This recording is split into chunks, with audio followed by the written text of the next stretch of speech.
Bonjour, on va corriger le cas Tudor puisque c'était une demande générale de votre part. Hop.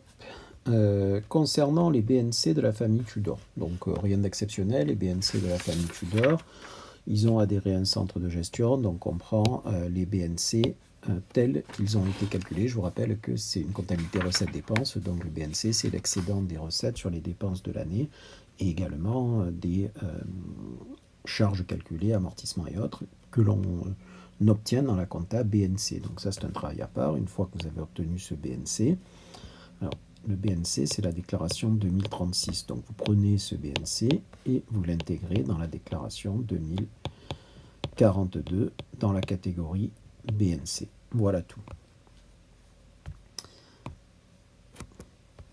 Concernant maintenant le salaire de Mme Tudor. Donc ici on a l'exemple type où on peut vous faire l'arbitrage entre le forfait des 10% et les frais réels. Alors je vous rappelle que les frais réels, forcément, on doit rajouter les indemnités qu'a perçues Madame Tudor, et par contre on enlève les frais réels.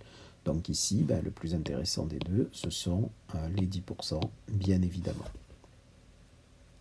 Alberto a plus de 21 ans et n'est pas étudiant. Donc Alberto est un gros glandeur, il n'a pas poursuivi ses études très longtemps, donc lui doit faire une déclaration à son nom, il n'est pas rattachable au foyer fiscal, donc on le sort du foyer fiscal. Le stage de Juliane fait moins de 3 mois et donc non imposable, et de toute façon c'est une bêtise puisque le stage, quoi qu'il arrive, les indemnités de stage sont des gratifications et pas du salaire, donc c'est pas imposable. Et les salaires qu'elle a pu percevoir par ailleurs seraient inférieurs à 3 SMIC mensuels, ils sont donc non imposables également. Concernant maintenant les RCM, alors ils ont fait un choix qui est le choix qui est quand même très comment dire, qui est un choix qui est pas celui que font la plupart des ménages, voilà, je vais le formuler ainsi, depuis le PFU, à savoir qu'ils ont choisi de ne pas soumettre au PFU. Alors d'abord, notons que les intérêts des livrets A et PEA, si les plans d'épargne action sont exonérés, donc ça fait partie des trucs exonérés, on n'a même pas à le déclarer.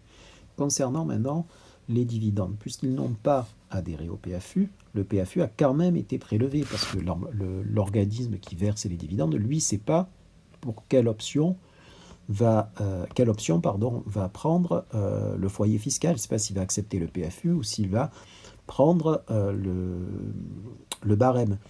Donc, le PFU a été prélevé à la source. Nous, dans ce foyer fiscal, on choisit le barème.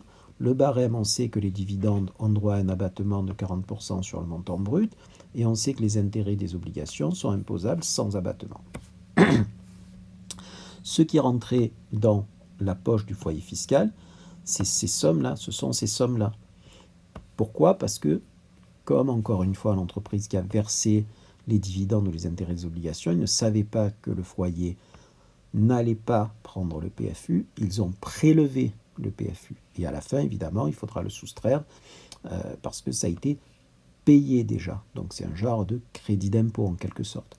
Donc ici, pour le soumettre au barème, il faut reconstituer le montant brut. Alors le montant brut, c'est-à-dire le montant qui aurait dû être versé s'il n'y avait pas de PFU. Je vous ai expliqué dans la précédente vidéo pourquoi on divisait par 0,7. Et après, dans le montant, dans le régime optionnel du barème, on a droit à un abattement de 60%. Excusez-moi, je vous dis des sottises. À un abattement de 40%, il reste donc 60% à déclarer, à savoir 6194. Il n'y a pas d'abattement de 40% pour les intérêts des obligations, donc 1973. Donc le total des RCM, ça va être 8167 qu'il faudra inscrire dans la catégorie RCM. Je vous rappelle que s'il n'avait pas opté pour le barème, on n'aurait rien inscrit dans la catégorie RCM et le prélèvement, le PFU, aurait été l'impôt qui aurait été payé et il n'y avait plus rien à devoir. Concernant les plus-values sur valeur mobilière, là, rebelote, c'est-à-dire que normalement c'est le PFU qui est le régime de plein droit, mais ici, comme ils ont opté pour le barème concernant les RCM, eh bien, on va être dans le régime du montant à déclarer avec abattement pour durée de détention. Ici, vous regardez le tableau dans votre cours, plus de 5 ans, c'est 50%.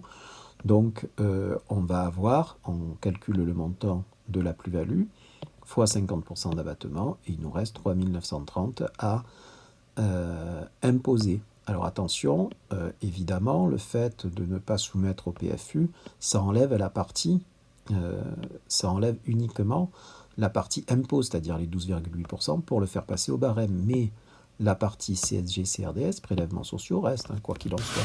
C'est pour ça que je vous dis que ce n'est pas forcément intéressant. J'ai fait le calcul. Il faut être dans une TMI à 14% pour que ce soit intéressant sur des revenus d'action uniquement pour que le PFU soit intéressant. Si vous voulez, vous pouvez recalculer dans ce cas. Je ne l'ai pas fait, mais je suis quasiment certain qu'ils ont pris une mauvaise option.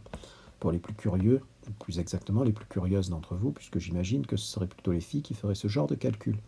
Concernant les revenus fonciers, on va prendre les loyers moins l'intégralité des charges, puisqu'ici, ça va créer un déficit, donc c'est plus avantageux de rentrer moins 3 992 dans notre déclaration d'impôt, puisque ça aura pour conséquence de faire diminuer le revenu brut global, bien évidemment.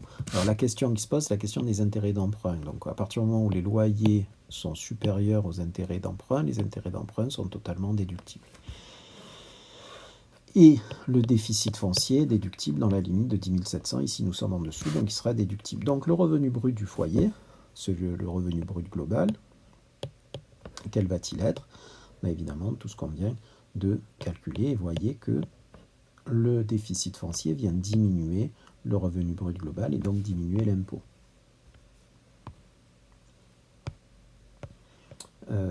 C'était la question qui vous était posée. On aurait pu aller plus loin et calculer l'impôt, mais là c'était vraiment pour vous faire comprendre l'histoire de l'option concernant les RCM, encore une fois que je trouve idiote, sauf si on n'a que des dividendes et qu'on est dans la TMI à 14%. Pour moi, c'est le conseil que je donne, c'est la seule fois où il faut opter. Dans les autres cas, c'est plus intéressant d'opter pour, de prendre le régime de droit commun, à savoir le PFU. Alors, intéressant par contre, ce tableau, parce que ça vous concerne directement, en fait, on parle de vous là. C'est-à-dire que est-ce qu'il faut rattacher ou imposer séparément? Alors les conséquences sur le revenu imposable. Si je suis rattaché et que vous avez travaillé, eh bien vous allez intégrer les revenus dans le foyer fiscal de vos parents. Mais comme vous savez que jusqu'à 3 SMIC, vous êtes exonéré, il faudrait que vous ayez gagné plus de 3 SMIC pour commencer à faire monter la feuille d'imposition de vos parents. Si par contre il y a une imposition séparée, vous allez faire une déclaration de vos propres revenus de l'année. Alors, sur les charges déductibles, c'est les charges déductibles du revenu brut global. Hein. C'est le moment de la pension alimentaire. Donc, si vous êtes rattaché, vous n'avez pas droit à une pension alimentaire. Si vous êtes une imposition séparée, soit vous vivez chez vos parents, c'est 3 445 et ça peut aller jusqu'à, alors je crois que c'est 5 880 cette année. Ça a changé, mais ça change tous les ans, on s'en fout. Sur justificatif. Sinon, ça veut dire que si vous avez un appart, une location, une colocation, une CTU, tout ce que vous voulez, c'est 5 795 sans justificatif. Les conséquences sur le nombre de parts du foyer fiscal, si vous êtes rattaché, vous donnez une demi-part supplémentaire à vos parents, une part si vous êtes le troisième de la fratrie. Évidemment, si vous n'êtes pas rattaché, vous ne donnez pas de part supplémentaire à vos parents. Enfin, concernant les réductions d'impôts, 183 €, vous faites économiser directement d'impôts à vos parents. Si vous n'êtes pas rattaché, il n'y a pas de réduction. Ceci étant dit, cette conclusion est un peu erronée parce qu'il faut voir le problème sur ça. Le problème est plus global que ça. À savoir que, par exemple, si vous avez un logement à vous et que vous êtes rattaché, eh bien, la taxe d'habitation va être calculée en fonction du revenu de vos parents, des revenus du foyer. Donc vous risquez d'avoir une taxe d'habitation. Donc si vous avez une taxe d'habitation de 700 à 800 €, en fait, si vos parents vous détachent, Comme vous n'avez pas de revenus, la taxe d'habitation, vous n'en aurez pas. Donc c'est aussi 800 € d'économiser. Pareil, vous avez peut-être droit à une bourse ici et vous n'avez pas droit à une bourse si vous êtes rattaché parce que c'est le revenu fiscal de vos parents qui va être pris en compte. Donc le calcul doit être plus global que ça, à mon sens. Voilà, je m'arrête avec les vidéos pour cette semaine. Je vous envoie par mail dès lundi le travail que l'on mettra en œuvre pour la semaine prochaine. Je vous souhaite un bon week-end.